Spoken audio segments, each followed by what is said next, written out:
Contrary to the widely held idea which is taken up by the media, the resurrection of Jesus is not a story that we should be content to believe by making an irrational leap into the void, but it is a historical fact attested and confirmed in many ways. The historical approach has several aspects. Here is a first. An analysis of the facts necessarily leads to the following crucial question: how a handful of men and women, a small group of the disciples of Jesus, could have had such an impact on his entourage while Jesus had just been put to death. They have just followed Jesus for 3 years after having left everything, and suddenly their leader is arrested, judged, and even publicly put to death by the Romans. Their situation and a total catastrophe. They are completely destroyed by the sorrow and the disappointment. They followed Jesus, they believed in him, and now he is dead, dead and buried. All that he will have announced is definitively on the ground. However, a few days later this small group appeared in the city and convinces thousands of Jews of Jerusalem who witnessed the crucifixion that Jesus is alive and that he has risen from the dead. It is totally improbable. In a few weeks he turns over the whole city of Jerusalem, then the surroundings. In 20 years, despite atrocious persecution, an enthusiastic Christian community is growing in Israel, and in 50 years, despite terrifying Roman persecution, its expansion has shaken the whole empire as far as Rome. And how these Christians they progress by proclaiming at the cost of their life that Jesus was risen. And his disciples would have proclaimed the resurrection, knowing from the beginning that it was a lie. It does not make sense in how in a few days thousands of Jews of Jerusalem, fiercely attached to their religion for millennia, could they accept the resurrection of this Jesus in their turn to become his disciples, and to also start spreading this incredible news. We must not forget that they were present at the time of the facts. They know for sure that Jesus was really crucified because it was done publicly in Jerusalem in the midst of the Jewish Passover festivities.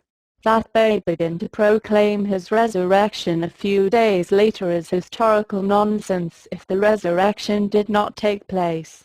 Moreover, this momentous event will henceforth dominate their whole life, which means for them the radiation of the Jewish community, the rejection of their family, and the persecution, whereas they could remain calm and continue their life as before.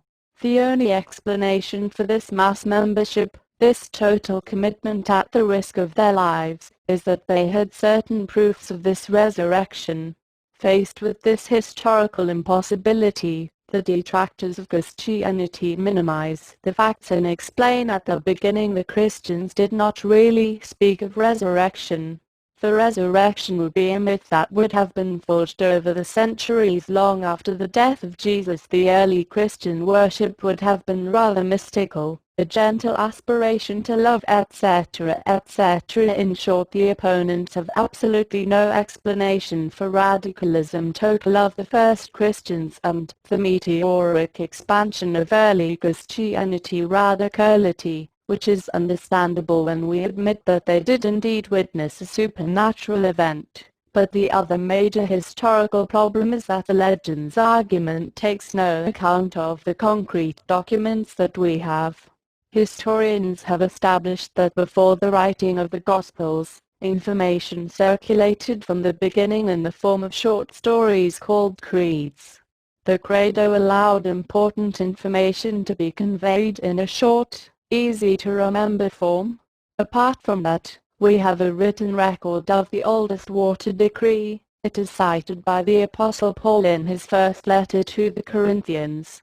Experts have established that Paul probably received it from James and Peter's disciples of Jesus when he visited them in Jerusalem 3 years after his own conversion.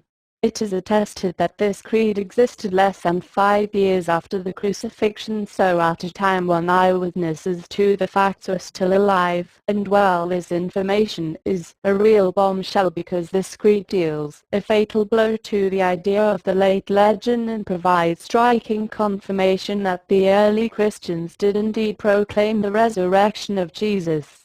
And at the time not only were the apostles evidently still alive, but also the thousands of Jews who joined the ranks of the early church, and who also attended the events. Peddling a made-up story when the eyewitnesses to the facts are still alive is simply impossible. No one would have accepted to see such a story, let alone peddle it, and even less risk his life for a hoax centuries later. One can obviously imagine that an unscrupulous writer embellishes a story. No one can then contradict him, but it is impossible at the time of the facts. There is therefore a proof in a historical sense of the term that the first Christians actually proclaimed the resurrection of Jesus. It is the same for the Acts of the Apostles, another biblical book which relates the first years of Christianity. It is a precise book with many details attested by historians, which also contains extracts from public sermons of the very first disciples.